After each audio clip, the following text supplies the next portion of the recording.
أشهد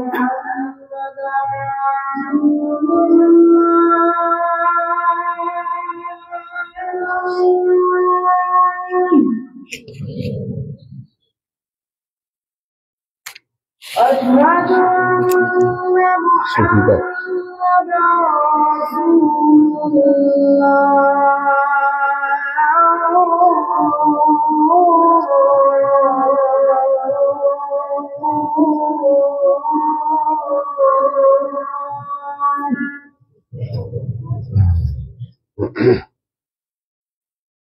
حي على الصلاة.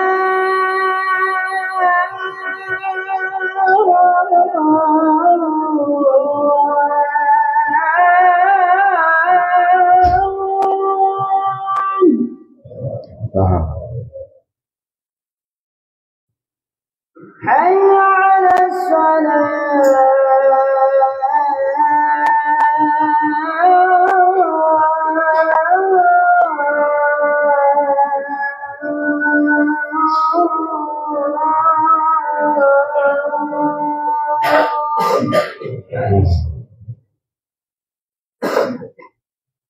حي على الفلاح.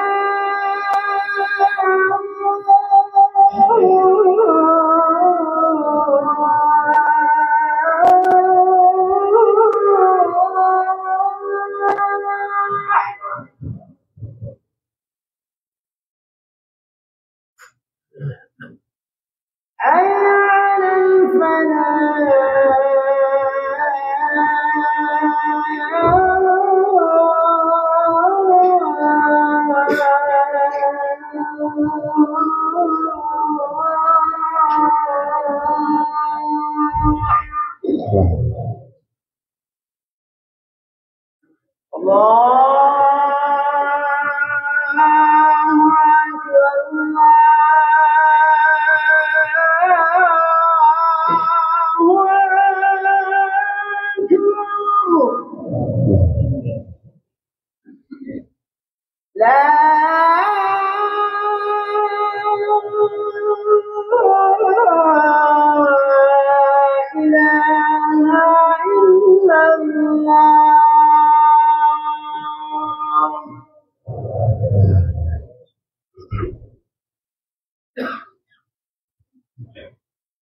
إن الحمد لله نحمده ونستعينه ونستغفره ونعوذ بالله من شرور أنفسنا ومن سيئات أعمالنا من يهده الله فلا مضل له ومن يضلل فلا هادي له وأشهد أن لا إله إلا الله وحده لا شريك له وأشهد أن محمدا عبده ورسوله أما بعد قال الله عز وجل يا أيها الناس اتقوا ربكم الذي خلقكم من نفس واحدة وخلق منها زوجها وبث منهما رجالا كثيرا ونساء واتقوا الله الذي تساءلون به والأرحام إن الله كان عليكم رقيبا يا أيها الذين آمنوا اتقوا الله حق تقاته ولا تموتن إلا وأنتم مسلمون يا أيها الذين آمنوا اتقوا الله وقولوا قولا سديدا يصلح لكم أعمالكم ويغفر لكم ذنوبكم ومن يطع الله ورسوله فقد فاز فوزا عظيما أما بعد فإن أصدق الحديث كتاب الله وخير الهدي هدي محمد صلى الله عليه وسلم وشر الأمور محدثاتها وكل محدثة بدعة وكل بدعة ضلالة وكل ضلالة في النار أيها الناس اتقوا الله فإن التقوى ملاك الحسنات সম্মানিত মুসল্লিয়ান কিরাম আল্লাহর তাকওয়া অবলম্বন করি আমরা যে তাকওয়া অবলম্বন করলে ইনশাআল্লাহ জান্নাত পেয়ে ধন্য হতে পারবো এবং আল্লাহ তাআলা যাবতীয় বিপদ থেকে আমাদেরকে উদ্ধার করবেন সম্মানিত মুসল্লিয়ান কিরাম গতবারে আপনাদের এখানে আলোচনা করেছিলাম সুফিবাদ নিয়ে দিন কত তাড়াতাড়ি চলে যায় সুফিবাদ গত সপ্তাহে আলোচনা করলাম শিয়াবাদ নিয়ে, আজকে ইনশাল্লাহ আপনাদের সাথে সুফিবাদ নিয়ে আলোচনা করব। দুটির কারণ হচ্ছে শিয়াবাদ এবং সুফিবাদ একটার সাথে জড়িত। তাসাউফ এবং তাশায়্যু বলা হয় যে যেটা বলে ওয়াজহান ইলা উমলাতিন ওয়াহিদা, একই মুদ্রার এপিট ওপিট, একই মুদ্রা। কারণ হচ্ছে আপনি দেখবেন যত সুফিবাদ সবার সাথে তাসাউফের একটা ভালো সম্পর্ক রয়েছে, ঠিক তাসাউফের সাথে সুফিবাদে ইয়ার সাথে শিয়াবাদের একটা ভালো সম্পর্ক রয়েছে। সুফিবাদের সাথে শিয়াবাদ এবং সুফিবাদ যেন একে অপরের পরিপূরক, একে অপরের সাথে সম্পর্ক রক্ষা করে চলে। এমনকি দেখবেন যতগুলি সুফি তরিকা আছে সবগুলি শেষ পর্যন্ত গিয়ে আলী ইবনে আবি তালেব রাদিয়াল্লাহু আনহু পর্যন্ত গিয়ে শেষ হয়। কোনোটাই ওমর পর্যন্ত যায় না বা আবু বকর পর্যন্ত যায় না। আবু বকরের বংশধর হলেও তারা শেষ পর্যন্ত তরিকতে যাইয়া আলী রাদিয়াল্লাহু বংশে চলে যায়। এ হচ্ছে শিয়াবাদ এবং সুফিবাদের মধ্যে একটা মিল। এই মিলটি আমরা সবসময় লক্ষ্য করে থাকি। এর কারণ কি? মূল কারণ হচ্ছে এটাই, দুইটাই মূলত একই সূত্রে বাঁধা, একই জায়গা থেকে, কাছাকাছি জায়গা থেকে দূরে উৎপন্ন হয়েছে। দুইটাই বের হয়েছে ইরাক ইরান সন্নিহিত এলাকা থেকে, ইরাক ইরান থেকে, ইরাক এবং ইরানের মাঝখান থেকে, কোনোটা বসরা থেকে, কোনোটা ইরান থেকে বেরিয়েছে। এই জন্য আপনি দুইটাকে কাছাকাছি দেখবেন, দুইটার মধ্যে অনেক জায়গায় মিলও দেখবেন, অনেক কিছুতে মিলও দেখবেন। প্রশ্ন হচ্ছে আমাদেরকে আজকে জানতে হবে সুফিবাদ বা তাসাউফ বা সুফিইজম কি জিনিস। না জানলে কি হবে, আপনি যে কোনো সময় এই সমস্ত ফিতনায় পড়ে যেতে পারেন। আপনাকে এই বিষয়টা সম্পর্কে জানতে হবে। প্রথমত সুফিবাদ বা সুফি কেন বলা হয়? আরবি ভাষাতে সুফ শব্দের অর্থ হচ্ছে পশমের কাপড় যারা পরে। একটা সময় মানুষ অভাবের কারণে পশমের কাপড় পরত। পশম, যে ছাগলের পশম বা বড় বড় ভেড়ার পশম যেগুলো, এগুলি মানুষ পরিধান করে থাকতো, কারণ কাপড় নাই, অভাবের কারণে। ধীরে ধীরে এটা অনেকের কাছে প্রিয় হতে আরম্ভ করলো। এই জন্য সুফিবাদ ওখান থেকে কেউ কেউ বলেছে সুফি। সুফ শব্দের অর্থ হচ্ছে যে কোনো জীব জন্তুর শরীরের গায়ের যে পশম থাকে এটাকে বলে সুফ। আচ্ছা, তাদের পরিভাষায় কি অর্থে? কেউ বলছেন যে এই সুফ থেকে তাদেরকে সুফিবাদ বলা হয়, কারণ তারা এই পোশাক পরে থাকতো, এই পোশাক পরে তারা থাকতো। কেউ বলে যে না, এরা নিজেরা দাবি করে তারা আহলুস সুফফা থেকে আসছে। রাসূলুল্লাহ সাল্লাল্লাহু আলাইহি ওয়াসাল্লামের যুগে কিছু লোক, একটা উঁচু জায়গা ছিল মসজিদ নববীর পূর্ব পাশে, সেখানে তারা বসে থাকতো। তাদের কোনো বাড়িঘর ছিল না, তাদের কোনো পরিবার পরিজন ছিল না, তারা সেখানে বসে থাকতো। যখন যে জিহাদের আহ্বান আসতো সেখানে তারা জিহাদে তারা প্রবৃত্ত হতো। এদেরকে বলা হয় আসহাবুস সুফফা। সেখানে তারা ছিল। তো নিজেদেরকে সেদিকে সম্পৃক্ত করে সুফিবাদীরা মনে করে তারা আহলুস সুফফা থেকে আসছে। তাহলে সুফফা থেকে আসলে তো সুফি হইতো না, তারা হয়তো সুফি, কিন্তু হয়ে গেছে সুফি। তার বোঝা গেল তাদের এই দাবি শুদ্ধ না। তাদের মধ্যে একদল দাবি করে তারা বনি সুফা থেকে আসছে।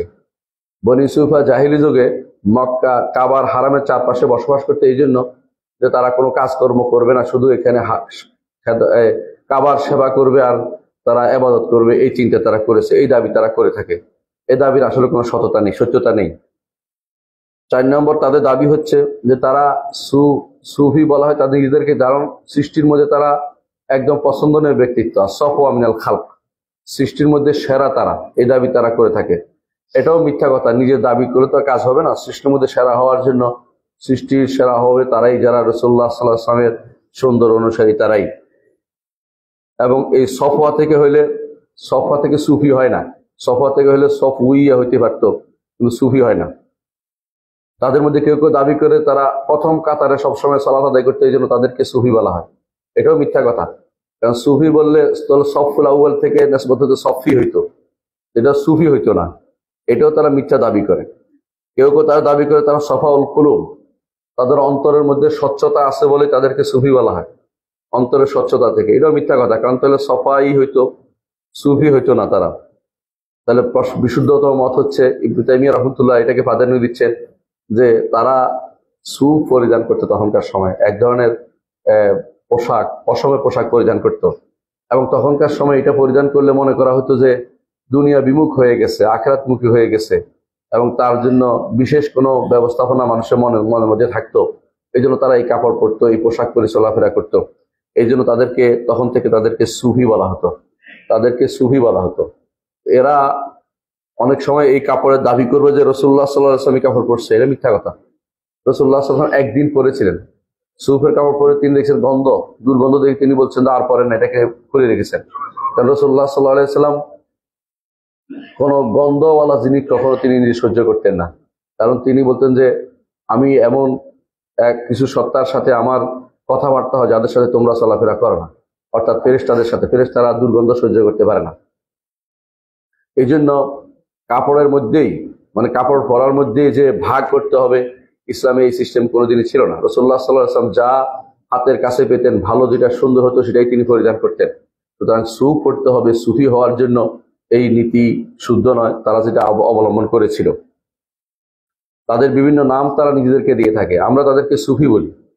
তারা নিজেদেরকে বলে আরবাবুল হাকায়েক, হাকিকতের মালিক। তারা হাকিকতের মালিক বলতে তারা বুঝাচ্ছে তারা দিনকে চারটা স্তরে ভাগ করে। যে কেউ তো শরীয়ত মানে, তারা বলে কেউ শরীয়ত মানে। হ্যাঁ, আপনাদের দেশে কেউ সংসদে যাইয়া কোনো নারী এরকম বাগাড়ম্বর ফালতু কথা বলেছে, আপনারা শুনেছেন।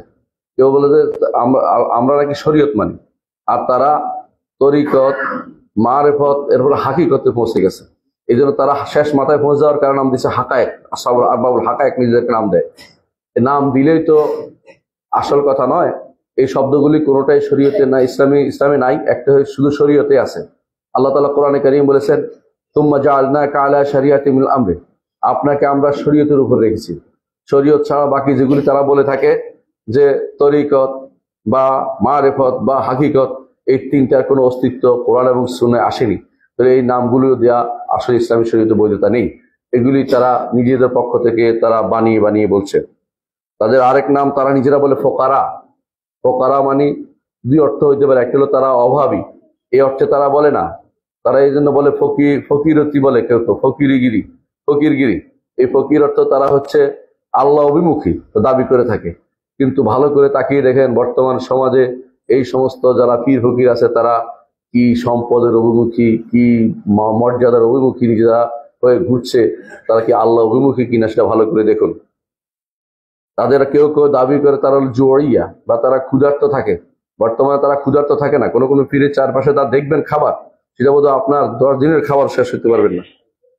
তাদের কেউ আছে নিজেদেরকে বলে মালামাতিয়া, নিজে তিরস্কার করে না, তিরস্কারকারী নয়, তিরস্কার করে এই জন্য যে কখনো তাদের কোনো মুরিদ হাত ছাড়া হয়ে গেছে, এই জন্য তিরস্কার করে নিজেদেরকে। তারা নিজেদেরকে কোনো তিরস্কার করে না, এরা শুধু দাবির উপর চলে। এই গোষ্ঠী বর্তমানে এবং সবসময় বেশিরভাগ তাসাউফের কথাই বলে, তাসাউফের কথাই তারা বলে থাকে। তাদের গ্রন্থের মধ্যে তাসাউফ ছাড়া কোনো কথা নেই। অত তাসাউফ শব্দটি কোরআন এবং সুন্নাহয় কোথাও আসেনি, এবং তাসাউফের এই পরিভাষাটা কখনো গ্রহণযোগ্য হতে পারে না। কারণ তাসাউফ হচ্ছে সুফ বা পশম পরিধান করার থেকে, এরা কেউ পশম পরিধান করে না। তো তাসাউফ নিজের যারা বলে থাকে নিজেকে তারা পরিচ্ছন্ন করে, এটার কোনো দলিল তাদের কাছে নেই। কখন তাদের প্রকাশ ঘটেছে, কখন তারা আসলো, কখন তাদের উদ্ভব ঘটেছে, তারা দাবি করে থাকে যে এটা তো যুগ ধরে ছিল। এরকম দাবি সব বাগাড়ম্বর সবাই করতে পারে। এমন কেউ বলে ইসলামের পূর্বেও তারা ছিল। এগুলি সবই হলো মিথ্যা কথা। বিশুদ্ধ মত হচ্ছে যে তারা 2য় হিজরি সনে তাদের উৎপত্তি হয়েছে। হিজরি 2য় শতকে তাদের উৎপত্তি হয়েছে। কেউ বলেছেন 150 হিজরিতে তাদের উৎপত্তি হয়েছে আবু হাশেম আর সুফির হাতে। কেউ বলছে 189 হিজরিতে, কেউ বলছে যে 200 হিজরির পরে, কেউ দাবি করেছে রসুলের যুগও ছিল। এগুলো মিথ্যা কথা। বিশুদ্ধ মত হচ্ছে 3টি করুন যাদের ব্যাপারে রাসূলুল্লাহ সাল্লাল্লাহু আলাইহি ওয়াসাল্লাম প্রশংসা করেছেন, খায়রুন নাসে কারনি থুম্মাল্লাযিনা ইয়ালুনাহুম, আমার প্রজন্ম হচ্ছে উত্তম প্রজন্ম, তারপরে যারা আসবে। এই 3 প্রজন্ম শেষ হওয়ার পরে তাদের উৎপত্তি হয়েছে। অর্থাৎ বেদাতের সূত্রপাত হয়েছে তখন থেকে তাদের উৎপত্তি হয়েছে। এটাকেই বিশ্বাস করতে হবে। ইবনে তাইমিয়া রাহমাতুল্লাহ আলাইহি এই মতটিকে প্রাধান্য দিয়েছেন যে এই সময় তাদের উৎপত্তি হয়েছে। এই উৎপত্তির মূল কারণ ছিল কি? এই উৎপত্তির মূল কারণ ইবনে তাইমিয়া রাহমাতুল্লাহ আলাইহি উল্লেখ করেছেন, তখনকার সময়ে মানুষ অনেকেই বলে থাকে, এটার উৎপত্তির কারণ যে মানুষ বেশিরভাগ দুনিয়াদার হয়ে গিয়েছিল। এই কথা সবসময় বলা যায়, এখনো বলা যায়, পরেও বলা যায়, আরো পরও আসবে। দুনিয়াদার হওয়ার সিস্টেম চালু আছে, যেহেতু হবেই। দুনিয়া তো আখিরাতের ক্ষেত্রে দুনিয়াদার হবে না কেন? দুনিয়া তো ছেড়ে দিতে বলা হয়নি। দুনিয়াদার হবে, আখিরাত মুখীও থাকবে, কিন্তু নিজেদেরকে অতিমাত্রায় আখিরাত মুখী প্রমাণ করার জন্য কেউ কেউ পোশাক পরিধান করতে আরম্ভ করেছে ভিন্ন রকমের, এবং বিভিন্ন রকমের অবস্থান গ্রহণ করেছে, হাল মকাম আবিষ্কার করেছে। তখনকার সময় এটা হলো হিজরি দ্বিতীয় শতকের শুরুর দিকে। এর উৎপত্তি কিভাবে হলো, কোত্থেকে তাদের উৎপত্তি হলো, এ নিয়ে বিভিন্ন মতবাদ থাকলেও, বিভিন্ন মতবাদ কি, কেউ কেউ তো বলে যে এর উৎপত্তি ইসলামে আছে। এই কথা বেশিরভাগ মুস্তাশরিক বা প্রাচ্যবিদরা বলে। এই জন্য বলে তাদের কাছে এটা খুব গ্রহণযোগ্য হয়ে যায়, তাদের কাছে এটা খুব সুন্দর লাগে যখন তো ইসলামের ভিতরে সুফিবাদ দেখাইতে পারে। কারণ তারা দেখে যে ইহুদিদের মধ্যে একটা গোষ্ঠী আছে কাব্বালা, যারা সুফিবাদী, আবার এদের মধ্যে খ্রিস্টানদের মধ্যে একটা গোষ্ঠী আছে, তারা সুফিবাদী আছে। তো মুসলিমদের মধ্যে একটা গোষ্ঠী দেখাইতে পারলে এটা কেউ খারাপ হয় না। তখন তারা মুসলিমদের ইসলাম বলে যে ইসলামের ভিতরে সুফিবাদ রয়েছে। ইসলামের ভিতরে সুফিবাদ নেই, ইসলামের ভিতরে আছে জুহুদ ও তাকওয়া। যদি কেউ অনুসরণ করে, এটাকে কোনোভাবে ইগনোর করা যাবে না, এটা রাসূলুল্লাহ সাল্লাল্লাহু আলাইহি ওয়াসাল্লাম আদর্শ, তবে সেটা সুফিবাদ নাম দেওয়া যাবে না। ইসলাম নামের ক্ষেত্রে গুরুত্বপূর্ণ দিক নির্দেশনা দিয়েছে।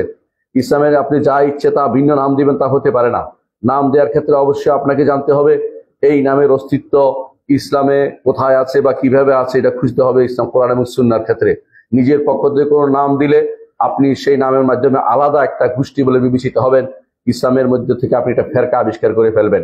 এই জন্য নামের ক্ষেত্রে আপনাকে সাবধান হতে হবে। যদি কেউ জুহুদ ও তাকওয়ার দিকে সম্পৃক্ত করে, ভালো জিনিস, কোরআন এবং সুন্নাহ নির্দেশিত জিনিস, কিন্তু এর মাধ্যমে নিজেকে আলাদা দল করতে পারবেন না। কারণ প্রত্যেকটি গোষ্ঠী জুহুদ ও তাকওয়া, প্রত্যেকটি ব্যক্তি জুহুদ ও তাকওয়া অবলম্বন করতে আদিষ্ট, সেখানে আলাদা কোনো দল হওয়ার সুযোগ নাই। কিন্তু তারা নিজেকে আলাদা দল করে নিয়েছে, গোষ্ঠীভুক্ত করে নিয়েছে। এই জন্য নাম দিয়েছে সুফিবাদ এদেরকে নাম দিয়েছে। কিভাবে ওদের উৎপত্তি হলো?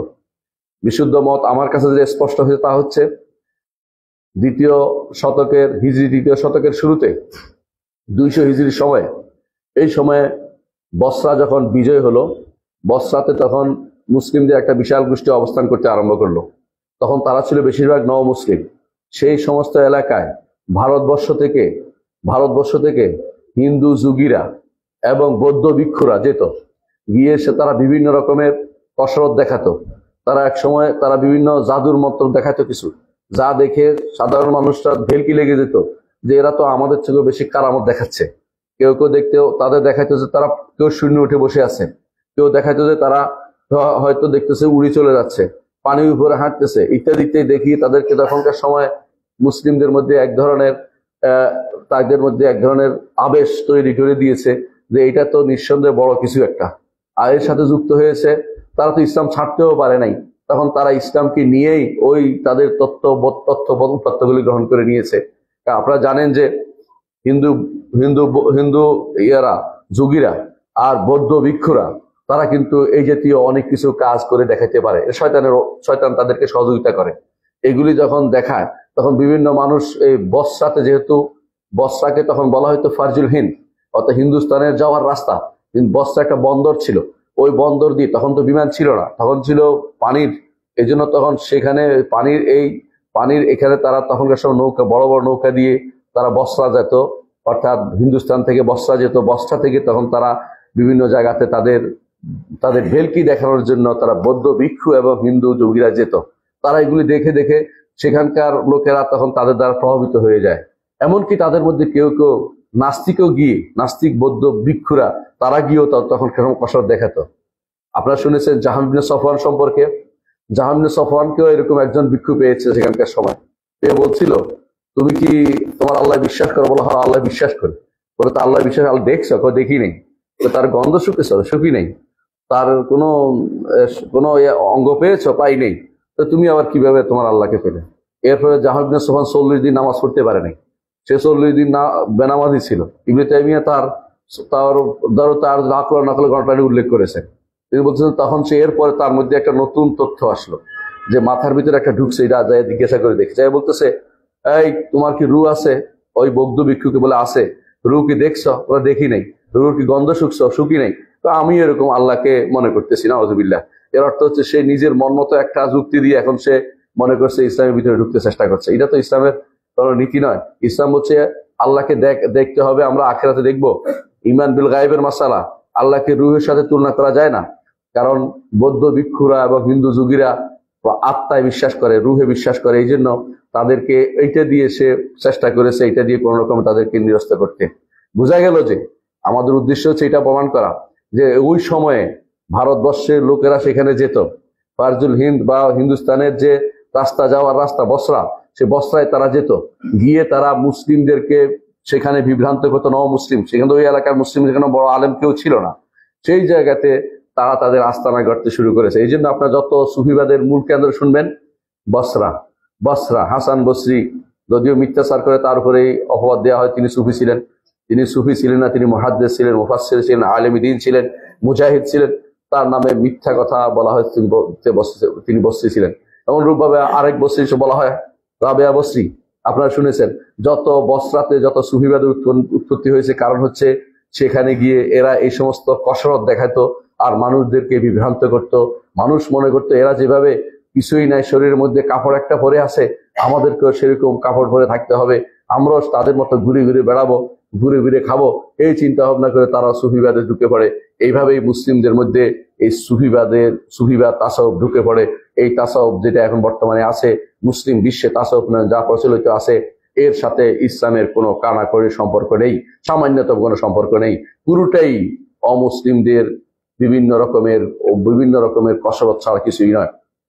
তেমনি ভাবে এই জাতীয় কসরত কিন্তু অন্য দিক থেকেও মুসলিমদের মধ্যে ঢুকেছে। সেটা হচ্ছে যখন অনুবাদ হয়েছে, যখন বিভিন্ন দর্শন অনুবাদ হয়েছে, তখন বিভিন্ন দর্শন থেকেও সুফিবাদ দর্শনটা মুসলিমদের মাঝে ঢুকে পড়েছে।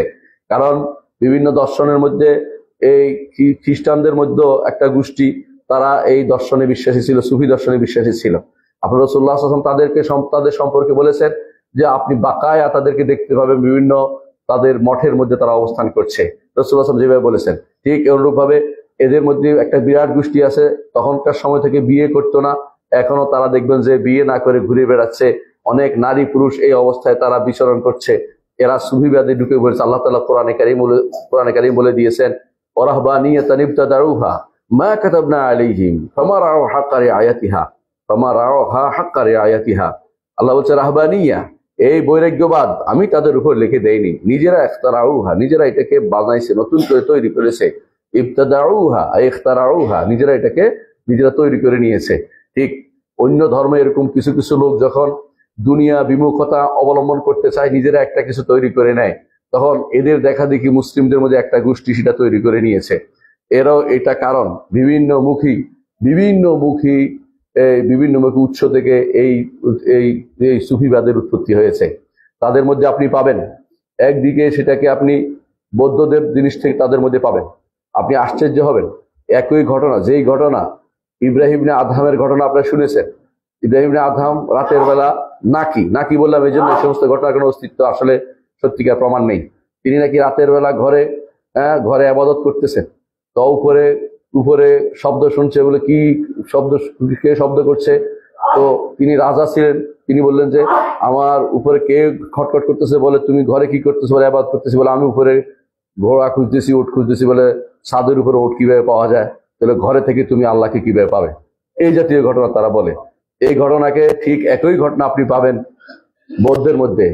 বৌদ্ধের একই ঘটনা আপনি পাবেন যে বৌদ্ধ সে ঘরে কপিলা বস্তুতে তার হয়েছিল, ঘরের মধ্যে সে বসে ধ্যান করছিল, উপর থেকে শব্দ শুনছে। এই একই ঘটনা, বলতে পারেন গল্পের রূপান্তর। এরা কি করে? এই জন্য কারণ হচ্ছে সুফিবাদ বেশিরভাগ ঘটনা দেখবেন যে অন্য ধর্মে আছে, সেটাকে রূপান্তর করে তাদের ইসলামের ভিতরে নিয়ে এসে সেটাকে তার নতুন একটা রূপ দিতে চেষ্টা করেছে। ইসলামের এগুলি কোনো প্রয়োজন নেই। ইসলাম দিনুন কামেল, পরিপূর্ণ দিন। এখানে বাইরে থেকে কোনো কিছু ধার করা, কোনো গল্প আনার কোনো সুযোগ নেই। এই গল্পগুলো দিয়ে মানুষকে তারা বিভ্রান্ত করে যাচ্ছে। এর অর্থ হচ্ছে আপনি দেখতে পাবেন এই সুফিবাদের উৎস হিন্দু ধর্ম থেকে যেমন আসছে, বৌদ্ধ ধর্ম থেকে আসছে, তেমনি ভাবে খ্রিস্টান ধর্ম থেকে আসছে, ইহুদি কাব্বালাদের থেকে আসছে। অনুরূপভাবে যে সমস্ত মানুষ বিভিন্ন দর্শনে বিশ্বাসী ছিল, অর্থাৎ গ্রিক দর্শন বা বিভিন্ন দর্শন থেকে, সেখান থেকে ওই শব্দ এসেছে। এই জন্য সুফিবাদকে বলা হয় সুফা, অর্থাৎ তারা মুহিব্বুল হিকমা, হিকমতকে যারা ভালোবাসে তারা সুফি অবলম্বন করছে, এটাও কেউ কেউ বলেছে। এর অর্থ হলো এমন এক জগা খিচুড়ি একটা জিনিস হচ্ছে সুফিবাদ, যেটাকে আপনি কোনোদিন নো বলতে পারবেন না। এর কারণ কি, তারা উৎস হিসাবে মনে করে যে যত কিছুই বলা হোক না কেন, কোনো কিছুই নো নাই। হতে পারে, তাও হতে পারে। এটা অনেকটা হিন্দু ধর্মের বর্তমান যে রূপ, তারা কি বলে, যত মত তত পথ, তাদের কাছেও যত মত তত পথ, একই রকম। এই জন্য তারা অনেকে বলে থাকে, যখন তাদেরকে জিজ্ঞাসা করবেন এত তরিকা কেন, তারা বল তরিকা তো কমই হয়েছে। আদাদা আনফাসিন নাস, মানুষের নিঃশ্বাস যত অতগুলি তরিকা হওয়ার দরকার ছিল। মানে মানুষের তরিকার কোনো অভাব নাই। তাহলে আল্লাহ তাআলা যেটা বলছেন, কুল হাদিহি সাবিলি আদউ ইল্লাহ আলা বাসীরাতিন আনা ওয়া মান ইত্তাবাআনি, আল্লাহ তাআলা বলছেন এই হচ্ছে একটি রাস্তা। আল্লাহ তাআলা বলছে ওয়াত্তাবিউস সুবুলা ওয়ালা তাত্তাবিউস সুবুলা, বিভিন্ন রাস্তা অনুসরণ করো না। হাদিহি সাবিলি, একটা রাস্তাকে অনুসরণ করো, ফাত্তাবিউনি, আমার একটি রাস্তাকে অনুসরণ করো। আল্লাহ তাআলা কোরআন বলছেন। এরা বলছে বিভিন্ন পথের কথা। এর অর্থ হচ্ছে ওদের কাছে একটি দিন যথেষ্ট নয়, বিভিন্ন রকমের দিনের পথ আবিষ্কার না করতে পারলে তাদের শান্তি পাওয়া যায় না। সুফিবাদের মধ্যে বাস্তবতা কি? সুফিবাদ আসলে মূলত তিনটি স্তরের লোক দেখা যায় সেখানে। আগেও ছিল, তবে আগে বেশিরভাগ ছিল দুই শ্রেণী। এক শ্রেণী তারা কাপড়ে, পোশাকে, আদব আখলাকে তারা এটা অবলম্বন করত। এদেরকে বলা হয় সুফিয়তের রাসম। ইবনে তাইমিয়া রাহমাতুল্লাহ 3 ভাগে ভাগ করেছে সুফিবাদকে। সুফিয়তের রাসম অর্থাৎ পোশাক আশাকে, এবাদতে বিভিন্ন রকমের তরিকা তারা এখতিয়ার করতো, এটা সুফিয়তের রাসম বলা হয়। এদের মধ্যে প্রথম বেদাত ছিল না, তারা এবাদতের মধ্যে লিপ্ত থাকতে পছন্দ করত। পরবর্তী তাদের মধ্যে নতুন নতুন জিকির আবিষ্কার হয়েছে, নতুন নতুন পোশাক আবিষ্কার হয়েছে, নতুন নতুন চিহ্ন আবিষ্কার হয়েছে। কেউ এখন তো চিহ্ন কি করে জানেন? রসুলের জুতার ছবি নালাইনের শরীফ কপালে অথবা টুপির মধ্যে লাগাই রাখতে হবে। কে এটা আবিষ্কার করলো? কত বড় বেদাত, কি চিন্তা করে দেখেছেন? শুধু বেদাত নয়, এটা তো গুনার কাজ। রসুলের জুতা এটা ছিল কিনা প্রথমে, দ্বিতীয়ত রসুল জুতা হলে সাহাবায়ে কেরাম কেন এইভাবে নিলেন না? তো তোমার মাথার মধ্যে কেন থাকতে হবে? তোমার এটা কবর সিজদার সময় কোথায় রাখতে হবে? তুমি তখন এটা বুকের উপর কেন রাখতে হবে? এগুলির কোনো উত্তর তাদের কাছে নাই। সব দলিল লাগে না, তাদের কাছে আবেগই যথেষ্ট। যার আবেগ নাই তারা তার সাথে কথা বলতে রাজি নাই। আমরাও বলি, যার কাছে দলিল নাই তার কথা আমরা শুনতে রাজি নাই। এরকম হওয়া উচিত বলে আমরা মনে করি। এরা হলো সুফিয়তের রাসম। এরা হলো বেদাতপন্থী সবচেয়ে বেশি। এদের সময় ছিল বেদাতের মধ্যে আকণ্ঠ নিমজ্জিত। এদের কোনো বেদাত শিরকের মধ্যে তো কখনো নিয়ে যায় তাদেরকে, এবং তারা আবিষ্কার করে, অর্থাৎ তারা শরীয়ত নিজেরা প্রবর্তন করে, অনেক রকমের শরীয়ত তারা দাবি করে। এদের মধ্যে কেউ নতুন নতুন ইবাদত দাবি করে, যেমন তাদের মধ্যে তারাই আবিষ্কার করেছে যে 15ই শাবান ইবাদত, তারাই আবিষ্কার করেছে লাইলাতুল মেরাজের ইবাদত, তারাই এই জাতীয় ইবাদতগুলো তারা আবিষ্কার করে। তারা বেশিরভাগ বেদাতের মধ্যে বেশি লিপ্ত ছিল। এরা হলো আগেকার যারা অবস্থানে ছিল তারা। দ্বিতীয় স্তরে এসে তারা একটু বাড়লো। সেরকম কি করলো? তারা বিভিন্ন জায়গায় খানকা তৈরি করলো। এই খানকাগুলি এখন বর্তমান নাম হয়েছে বসিবার স্থান। দেখবেন যে অমুক তরিকার বসিবার স্থান, ওখানে কেন বসতে হবে? ওখানে ওই জায়গা কে দিল তাদেরকে? কোন তরিকার লোক এখানে বসবে? কোরআন এবং সুন্নাহর অবস্থান অনুসারে ইমানদারের জায়গা হবে মসজিদ, অথবা ইমানদারের জায়গা হবে পাঠদানের এলাকা, মাদ্রাসা। তারপর যেখানে পড় দিবে, এখানে বসিবার স্থান, অমুক তরিকার লোকের বসিবার স্থান। এই জাতীয় যারা আবিষ্কার করেছে সবই হচ্ছে এই শয়তানদের কারখানা। যোগে যোগে দুর্ভাগ্যবশত এমন কিছু শাসক এসেছিল যারা এদের জন্য খানকা তৈরি করে দিত, এদেরকে খানকা তৈরি করে দিত। আপনি যদি কোনো ইমাম মাকরিজির খেতাব পড়েন, খেতাব মাকরিজি পড়েন, আপনি আশ্চর্য হবেন যে জায়গায় জায়গায় তারা বিভিন্ন রকমের খানকা তৈরি করে দিয়েছিল। বাগদাদে, ইরাকে, ইরানে, বিভিন্ন জায়গায়, এমন কোন মিশরের এমন কোন জায়গা ছিল অমুকের খানকা নয়, খানকা তৈরি করে দেয় বিশাল সওয়াবের কাজ মনে করতো। তারা মসজিদ বাদ দিয়ে খানকা তৈরি করেছে, অথচ মসজিদ হচ্ছে ইবাদতের জায়গা। আল্লাহ তাআলা বলছেন যে এই মসজিদগুলোতে আল্লাহ তাআলা নির্দেশ দিচ্ছেন যে তারা যেন আল্লাহর নামটাকে জিকির করে, আল্লাহর নাম উচ্চারণ করে। আর তারা খানকা ছাড়া তাদের অন্য কিছু হয় না। ওই খানকাগুলো এখনো তাদের রয়েছে। আমি একবার রওনা হয়ে গেছিলাম কুষ্টিয়া থেকে, আসার পথে দেখি যে রাস্তার এই পাশে, রাজবাড়িতে রাস্তার এই পাশে হচ্ছে কাদেরিয়া তরিকার খানকা, আর ওই পাশে হচ্ছে শিয়াদের ইমাম বাড়া।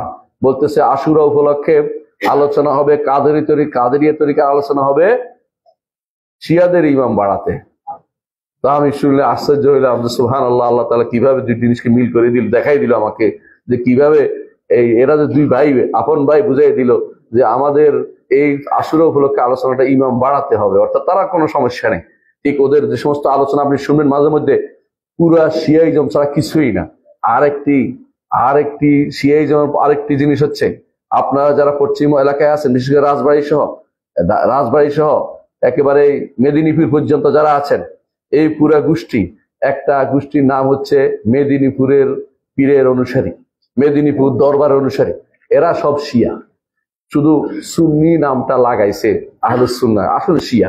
এদের কর্মকাণ্ড শিয়াইজম ছাড়া কিছুই না।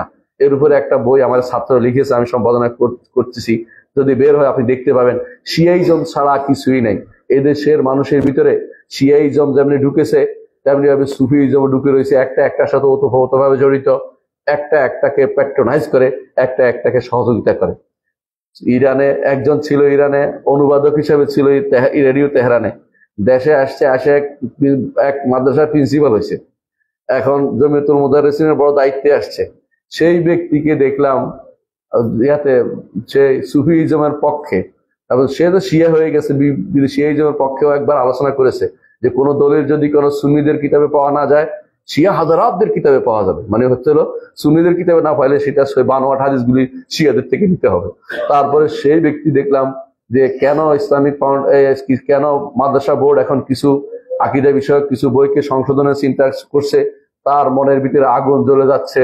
সে এখন জনগণকে খেপিয়ে তোলার চেষ্টা করতেছে।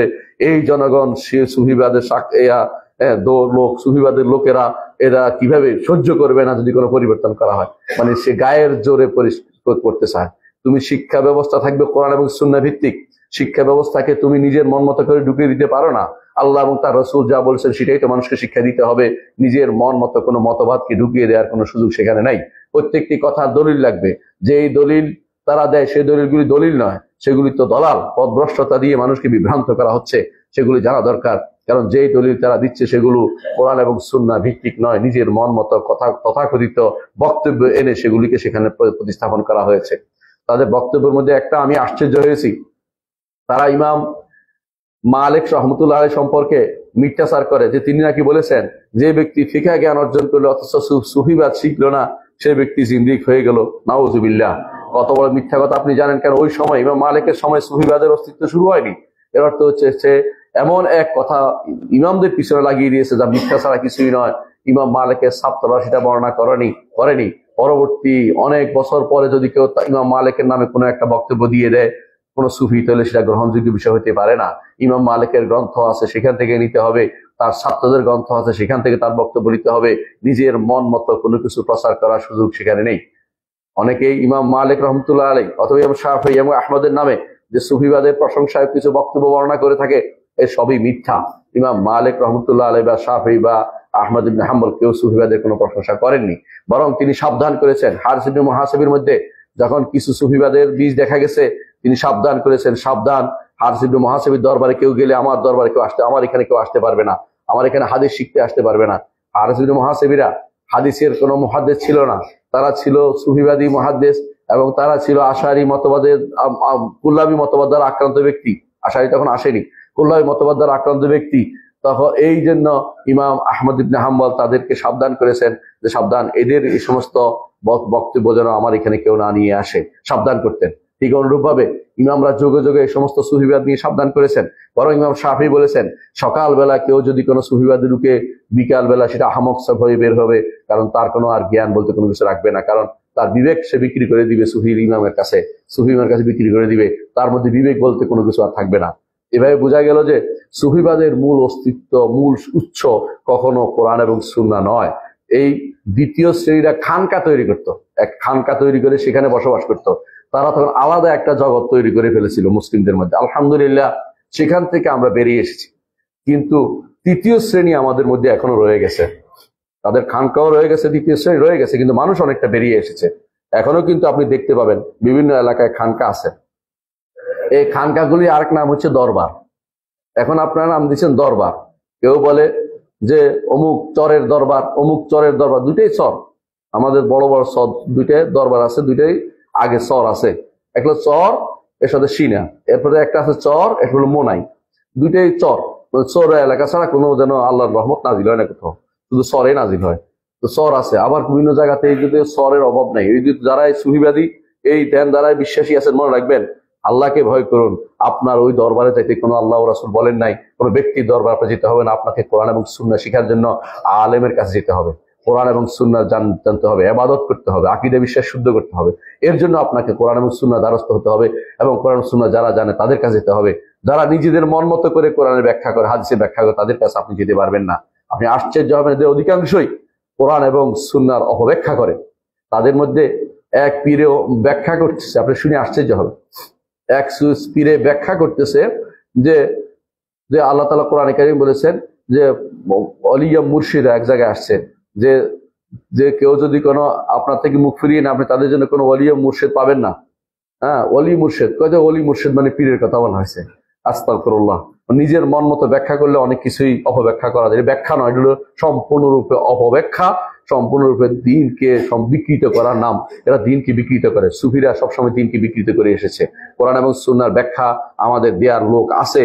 আমরা কোরআনের ব্যাখ্যা থেকে আমরা মুহাদ্দিস মুফাসসিরিনদের ব্যাখ্যা নেই, হাদিসের ব্যাখ্যা আমরা মুহাদ্দিসদের থেকে নেই, কিন্তু সুফিবাদীতে কোনো ব্যাখ্যা নেওয়া যাবে না।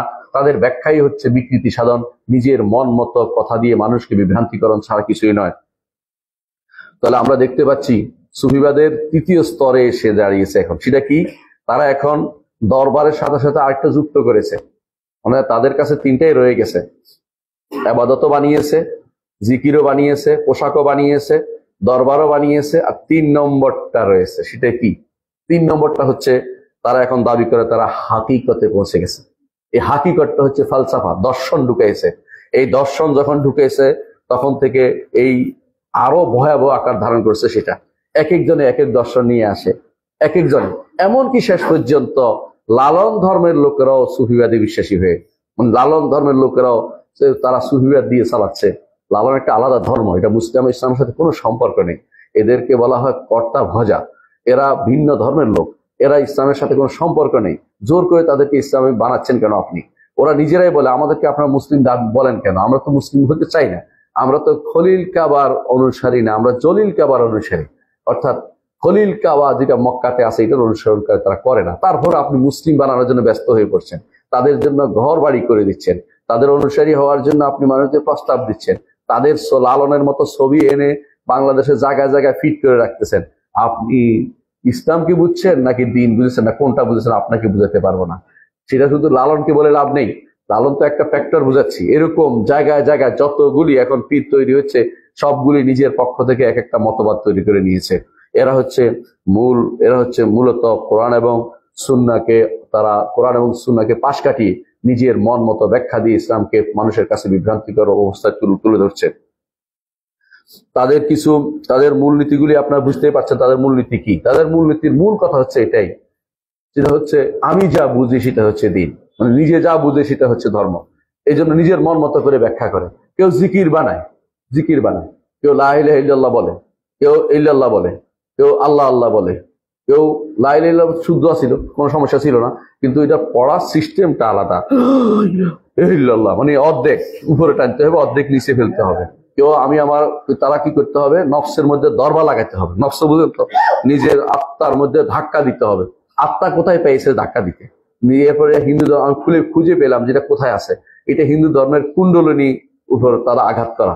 হিন্দু ধর্মের মত হচ্ছে যে মানুষের বসার সর্বশেষ জায়গা হচ্ছে একটা কুণ্ডলিনী থাকে, যেখানে মানুষ বসলে যার উপরে বসে, আপনার বসার পর যেখানে, এগুলো কুণ্ডলিনী বলে। তো আপনি যখন বসেন কোনো ধাক্কা লাগে তো কুণ্ডলিনীর উপর ধাক্কাটা পড়ে।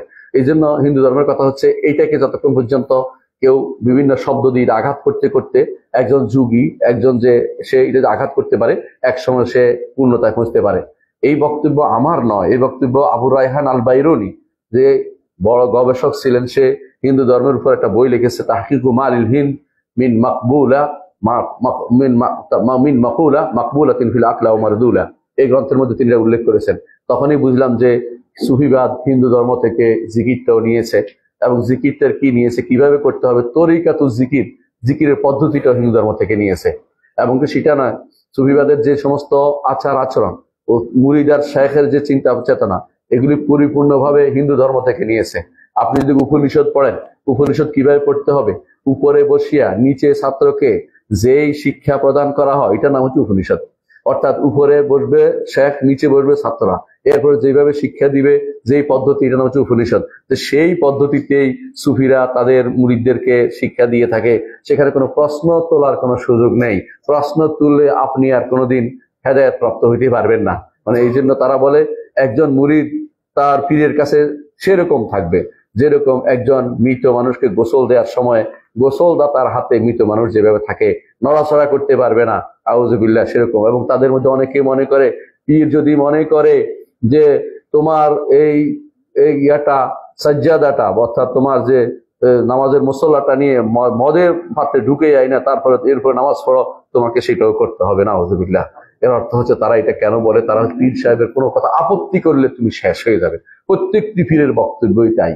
এটা বলে তারা পীরে মাগা মাগা পীর বলে। এই শুনে শব্দ এটা আপনার শুনে থাকবেন এর আগেই। আমি শুধু সংক্ষেপে ইঙ্গিত করছি এটাই যে এরা হচ্ছে বিভ্রান্ত দলের বিভ্রান্ত গোষ্ঠী। এদের বিভিন্ন আকীদা কি? এদের আকীদা হচ্ছে 1 নম্বর আল্লাহ সম্পর্কে আকীদা তাদের। আল্লাহ সম্পর্কে তাদের আকীদা হচ্ছে, এদের মধ্যে যারা দার্শনিক তারা, এরা মনে করে আল্লাহ আসলে আলাদা কোনো সত্তা নেই। আল্লাহ সৃষ্টির ভিতরে একই জিনিস আছে, একই সত্তা। এদেরকে বলা হয় ওয়াহদাতুল উজুদ বলে। এই ওয়াহদাতুল উজুদের কায়েল ছিল ইবনে আরবি, যাদেরকে আপনাদের সুফিবাদে এদেরকে বলা হয় শেখ আকবর, বড় শেখ। এদেরকে বলা দরকার ছিল শেখ আকফর, বড় কাফের শেখ হচ্ছে ইবনে আরবি। ইবনে আরবি যে বড় ধরনের কুফরি করেছে এই কথা আমি বলি নাই, যুগে যুগে হানাফি আলেমরা বলেছে, এবং হানাফি আলেমরা এর বিরুদ্ধে বই লিখেছে। ইমামরা এর উপরে বই লিখে তারা এটা সাবধান করেছেন যুগে যুগে, যে এমনকি ইমাম জাহাবি বলতেছেন যদি তার কিতাব ইবনে আরবির কিতাবের মধ্যে যদি কোনো শিরিক না থাকে, আমি জানি না পৃথিবীর কোথাও শিরিক আর কোথায় পাওয়া যাবে। অর্থাৎ এত বেশি শিরিক এটা আর কোনো বলার কোনো অপেক্ষা রাখে না। ইবনে আরবির বইয়ের মধ্যে শুধু শিরিক আর শিরিকে ভর্তি, অথচ ইবনে আরবির বক্তব্য দিতে গেলে হুজুররা সারাদিন ধরে দেয়। এরা মনে করে যে আল্লাহ তাআলা স্রষ্টা এবং সৃষ্টি একই রকমের। এরা তখন ফালসাফা দর্শনে ঢুকে গেছে। এর নাম হচ্ছে হাকিকত, তারা বলা হয়। এরা তো হাকিকত যখন বলে, যে ব্যক্তি বলে হাকিকত কি, হাকিকত বলতে তারা এটাই বোঝায় নারী পুরুষ পার্থক্য নেই, গরু ছাগল পার্থক্য নেই, হাঁস মোরগ পার্থক্য নেই, হ্যাঁ, আরো কি বোন ভাই পার্থক্য নেই, নাউজুবিল্লাহ, মা ছেলে পার্থক্য নেই, সব একই জিনিস এবং সব স্রষ্টাময়, নাউজুবিল্লাহ। এরাই হচ্ছে এই ওয়াহদাতুল উজুদের কায়েল বা সর্বেশ্বরবাদীদের, তারা হচ্ছে এই প্রবক্তা। এরা এই জায়গায় পৌঁছে গেলে তাদেরকে বলা হাকিকতে পৌঁছে গেছে তিনি। এরপরে দেখবেন যে তারা আবার ইবাদত করতেছে না। ইবাদত কেন করবো? আমি কার ইবাদত করব? এই জন্য তারা বড় বড় কবিতা রচনা করে এরপরে কবিতা রচনা করে। এদের মধ্যে বিখ্যাত হচ্ছে ইবনে আরবি, ইবনে হুদ, তিলমিসানি। এদের যে বিভিন্ন রকম নাম করে, আফিফ বলে, এদেরকে শাইখুল ইসলাম বলতে ফাজিরা তিলমিসানি। যে অনুরূপভাবে এই জাতীয় লোকেরা সবগুলি হচ্ছে পথভ্রষ্ট। এদের আরেকটি আকীদা হচ্ছে হুলুল, আল্লাহ নেমে এসে কারোর ভিতরে প্রবেশ করে, তারা বিশ্বাস করে। এরা যারা এই হাল্লাজকে প্রশংসা করে তারা সবাই আকীদা বিশ্বাস করে। অর্থাৎ আল্লাহ কখনো কখনো সৃষ্টির ভিতরে এসে ঢুকে যায়, কোনো ব্যক্তির ভিতরে ঢুকে তার কাজ করে দিয়ে যায়, নাউজুবিল্লাহ। এই জাতীয় বিশ্বাস তারা হুলুল, যত হাল্লাজের যত প্রশংসাকারী সবাই আকীদা বিশ্বাস করে। হয় জানে না, নয় জেনে শুনে বিশ্বাস করে, দুইটা একটা হবে। হয়তো হাল্লাজ এই আকীদা পোষণ করতো, হাল্লাজ মনে করতো যে স্রষ্টা এসে তার ভিতরে ঢুকেছে, নাউজুবিল্লাহ। আরেকটি গোষ্ঠী তাদের আছে যে তারা বলে যে না, আমরা আসলে ওয়াহদাতুল উজুদে বিশ্বাসী না, ওয়াহদাতুল শুহুদে বিশ্বাসী। শুহুদটা কি? সেটা হচ্ছে ফানা ফিল্লাহ, আমি আলাদা ছিলাম কিন্তু আমি স্রষ্টাতে ফানা হয়ে গেছি। স্রষ্টাতে আমি ওয়াহদাতুল, আবার এটাকে নাম দিছে যে ফানা ফিল্লাহ, হ্যাঁ। আবার এটাকে তারা বাড়তি নাম দিছে বাকা বিল্লাহ। অর্থাৎ এটা হচ্ছে এখন ওয়াহদাতুল শুহুদ, মানে এখন আমি জগৎ দেখতেছি। আগে দেখতে অন্ধ ছিলাম, যখন তার ভিতরে ঢুকছি, নাউজুবিল্লাহ, এখন আমি সব দেখতে পাচ্ছি। এই জাতীয় বিশ্বাস তাদের রয়েছে। এই বিশ্বাসে বড় বড় সুফিরাই বিশ্বাস করে।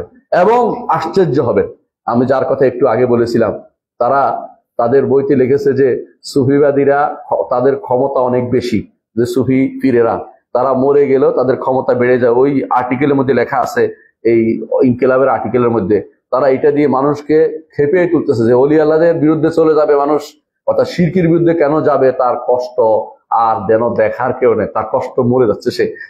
সে যে শিরকে আকণ্ঠ নিমজ্জিত, এটা তাকে কে বুঝাবে? এটা যে ব্যক্তি মনে করবে কবরওয়ালা কোনো উপকার করতে পারে সে ব্যক্তি কোনো সন্দেহ নেই। তারা মিথ্যাচার করার জন্য বলে যে যে রাসূলুল্লাহ সাল্লাল্লাহু আলাইহি ওয়াসাল্লামকে আমরা যারা সহিহ আকীদা ও মানহাজে বিশ্বাস করি, রাসূলুল্লাহ সাল্লাল্লাহু আলাইহি ওয়াসাল্লামকে আমরা মনে করি তিনি মাটি হয়ে গেছেন, এটা আমরা কোনোদিন বলেছি? মিথ্যা কথা আমরা কোনোদিনই বলি নাই। রাসূলুল্লাহ সাল্লাল্লাহু আলাইহি ওয়াসাল্লামের তার শরীর মাটি খাবে না, রাসূল বলে দিয়েছেন, কারণ নবীদের শরীরকে মাটি খায় না। কিন্তু তাই বলে রাসূলের কাছে চাওয়া জায়েজ না, এটা আমরা বলি। হ্যাঁ, এটা সত্য। কিন্তু তারা কি করে মানুষকে আগুন লাগিয়ে দেওয়ার জন্য মিথ্যা অনেকগুলো কথা এনে লাগিয়ে দেবে এটার সাথে। এইগুলো হচ্ছে তাদের মিথ্যাচার। তারা কি করে শিরিক এবং বেদাতকে একসাথ করে ফেলে, কখনো কখনো মিথ্যাচার করে আহলুস সুন্নাত ওয়াল জামাতের মতের বিরুদ্ধে তারা মিথ্যাচার করতে সোচ্চার থাকে। মিথ্যাচার না করলে তাদের কোনো ভূমি হয় না, কারণ তারা জানে যে হক কথা বললে কোরআন সুন্নাহর সাথে মিশে যাবে। মিথ্যাচার করে আগুন লাগাতে হবে। এই মিথ্যাচার করেই তো কোপ দিতে আসছে একজন, দেখেননি আপনারা যে একজন ইমামকে কোপ দিয়েছে, কারণ কি? মিথ্যাচার করতে গেছে যে ইমাম সাহেব এটা বলেছে, ইমাম সাহেব এটা বলে নাই, তারপরে বলাচ্ছে এবং নিজের মন মতো ব্যাখ্যা দাঁড় করিয়েছে যে কোরআনে মিলাদের কথা আছে, কোরআনের কোথায় মিলাদের কথা আছে, এত বড় ডাহা মিথ্যা কথা যে কোরআনে মিলাদের কথা আবিষ্কার করেছে, অর্থাৎ তার মন মতো ব্যাখ্যা তৈরি করেছে। অথচ এই কথাটি আগেকার যারা জ্ঞান ভিত্তিক মানুষ ছিল, সুফি হইলেও একটু জ্ঞান ছিল, সেও বলেছে যে এইটা কোরআনে হাদিসে না থাকলেও এটা গ্রহণ করা যাবে, কারণ ভালো মনে করতেছে এই জন্য। কিন্তু তারা কোন হাদিস বলে নাই। কিন্তু যারা বিভ্রান্ত তারা অনেক কিছুতে দলিল হিসেবে দেখে, ইয়াকুদি আলাল মারই ফি আইয়ামি মিহনাতিহি ফায়ারা হাসানান মা লাইসা বিল হাসানি। মানুষ যখন বিপদে পড়ে তখন ভালো জিনিস খারাপ জিনিসকেও ভালো দেখতে শুরু করে দেয়। অর্থাৎ যারা এই জন্য তারা এই মিলাদকে তখন মনে করছে কোরআন সুন্নাতে আছে, বানাইয়ে এখন কোরআন সুন্নাতে খুঁজতেছে। মিলাদ পড়া দুরুদ পড়া এক জিনিস নয়। সে যে আয়াতি দলিল দিয়েছে আয়াত হচ্ছে রাসূলুল্লাহ সাল্লাল্লাহু আলাইহি ওয়াসাল্লাম সালাত পেশ করা, সালাত ও সালাম পেশ করা। রাসূলুল্লাহ সাল্লাল্লাহু আলাইহি ওয়াসাল্লাম পেশ করা তো ফরজও, কখনো কোনো ফরজ, কখনো কখনো ওয়াজিব, কখনো কখনো সুন্নাহ। এবং এটার বিভিন্ন 39 জায়গাতে দিন রাত্রে কেউ কেউ হিসাব করেছে 39 জায়গাতে সালাত সালাম পড়তে হয়, এবং সারাদিন পড়লে যখনই মুহাম্মদ সাল্লাল্লাহু আলাইহি ওয়াসাল্লাম নাম আসবে তখনই সাল্লাল্লাহু আলাইহি ওয়াসাল্লাম বলতে হয়। কিন্তু তাই বলে এটার দ্বারা আপনি যেই পদ্ধতি মিলাদ আবিষ্কার করেছেন তাতেও এর সাথে সম্পৃক্ততা নেই। এটার বিরোধিতা করা তো ফরজ। প্রত্যেকটি ইমানদারের দায়িত্ব হচ্ছে বেদাতকে প্রতিরোধ করা। বেদাতকে কখনো প্রশ্রয় দেয় ইমানদার করতে পারে, প্রশ্রয় দিতে পারে না। আল্লাহ কুল্লি হাল যেটা বলতে চাচ্ছিলাম, এদের মধ্যে তৃতীয় গোষ্ঠী যারা আছে তারা আল্লাহ সম্পর্কে মনে করে যে আল্লাহ তাআলার ভিতরে কি সৃষ্টি ঢুকতে পারে। এদের মধ্যে কেউ কেউ নাম দিয়েছে বেসাল শরীফ, মিলন। মিলন মিলন কত দিনে হবে গান গায় কেউ কেউ। আবার কেউ কেউ আছে এটাকে নাম দিছে খুশরোজ শরীফ, আনন্দ উৎসবের দিন। কেউ কেউ নাম দিছে বিয়ের দিন, ওরস, ওরস পালন করে, আবার প্রতি বছর বছর ওরস পালন করে। এগুলি সবই হচ্ছে এই বিভ্রান্তি পথ যেগুলি সুফিবাদ তৈরি করে দিয়েছে। এগুলি ইসলামের সাথে কোনো সম্পর্ক নেই। যেখানে সেগুলি হবে সেগুলির বিরুদ্ধে মৌখিক প্রতিবাদ করা আমাদের দায়িত্বের ভিতরে পড়ে। যাদেরকে আল্লাহ তাআলা শাসন ক্ষমতা দিয়েছেন তারা যে কোনো মূল্যে এদেরকে এগুলি প্রতিহত করা তাদের দায়িত্বের ভিতরে পড়ে না, আল্লাহর কাছে তাকে জবাবদিহি করতে হবে। আপনার হাতে ক্ষমতা আছে কিন্তু আপনি চুপচাপ বসে থাকবেন, জনগণ যা ইচ্ছা তা করুক, তা হতে পারে না। আপনাকে নিজে ইসলাম বুঝতে হবে, ইসলাম মানতে হবে, ইসলামকে আপনাকে প্রতিষ্ঠা করার দায়িত্ব নিয়ে এসেছেন। যদি না পারেন আপনি ছেড়ে দেন, কিন্তু আপনি হলে আল্লাহর কাছে জবাবদিহি করবেন। আপনি পারবেন না কেন, চেষ্টা করে দেখুন। আপনি অবশ্যই কোরআন এবং সুন্নাহ ভিত্তিক ইসলামকে এই বাংলার জমিনে প্রতিষ্ঠা করার প্রচেষ্টা আপনার চালাতে হবে, নাহলে আপনি ক্ষমতা গ্রহণ করার কারণে আল্লাহর কাছে আপনাকে এর জন্য জবাবদিহি করতে হবে। রাসূলের ব্যাপারে তাদের কি বিশ্বাস? মুহাম্মদুর রাসূলুল্লাহ সাল্লাল্লাহু আলাইহি ওয়াসাল্লামের ব্যাপারে তাদের বিশ্বাস হচ্ছে আহমদ ও আহাদ একই ছিল। আহমদের মিম পড়িয়া আহাদ হইল, আহাদের চাকি মিম যুক্ত হইয়া আহমদ হইল। অর্থাৎ বুঝেন কিনা, আল্লাহ এবং রাসূলকে তারা এক করে দেখে। নাউযুবিল্লাহ। এদের মধ্যে সুফিদের মধ্যে আরেক গোষ্ঠী আছে, রাসূলুল্লাহ সাল্লাল্লাহু আলাইহি ওয়াসাল্লামকে ইনসান কামেল নাম দিছে, এমন এক পূর্ণ মানুষ যার এই হবে সে হবে, এই হবে সে হবে, এই জাতীয় নাম দিয়ে তারা ভিন্ন রকম পথে তাদের মধ্যে কেউ কেউ রসুলের ইবাদত দিকে চলে গেছে। এমনকি কেউ কেউ রসুলকে গায়েব জানে বলতেছে, রসুলকে সর্বম ক্ষমতার অধিকারী বলতেছে।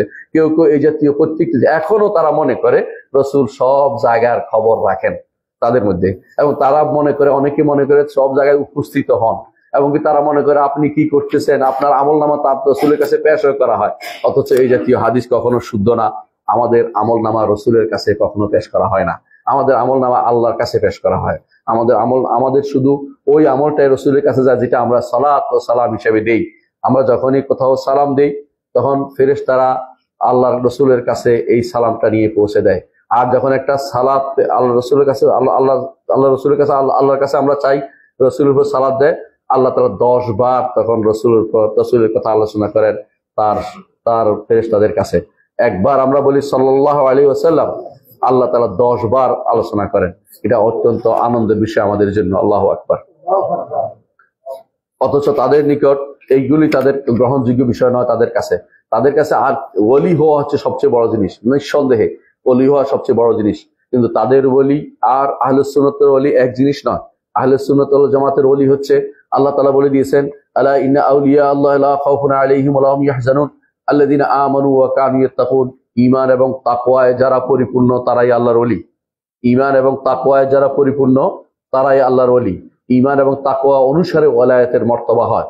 যার যতটুকু ঈমান আছে তার সাথে তাকওয়ার পরিধি অনুসারে সেই ব্যক্তি আল্লাহর ওলি বা আল্লাহর বন্ধু হবে, অথবা যদি কোনো দূরে সরে অতটুকু শয়তানের বন্ধু হয়ে যাবে। আউলিয়াউর রহমান ও আউলিয়াউর শয়তান, শয়তানের ওলি হবে অথবা রহমানের ওলি হবে, এর বাইরে কেউ যাবে না। মানুষ এই দুইটার মধ্যে থাকবে। এদের নিকট না, ওলি আলাদা গোষ্ঠী। এমনকি ওলি কখনো কখনো তাদের কাছে বংশ পরম্পরায় ওলি হয়, বংশ পরম্পরায়, অর্থাৎ অমুক বংশের ওলি। এটা সুফিবাদ থেকে পেয়েছে তারা, এই শিয়াদের থেকে পেয়েছে। এরা শিয়াদের থেকে পেয়েছে। শিয়ারা যেমন বংশ পরম্পরায় ইমামত নিয়ে এসেছে, এরা এখন বংশ পরম্পরায় ওলায়াত নিয়ে এসেছে, ওলি নিয়ে এসেছে। এই অলির তাদের সংজ্ঞা সম্পূর্ণ ইসলাম বিরোধী সংজ্ঞা। এই সংজ্ঞা ইসলামে অনুমোদিত নয়।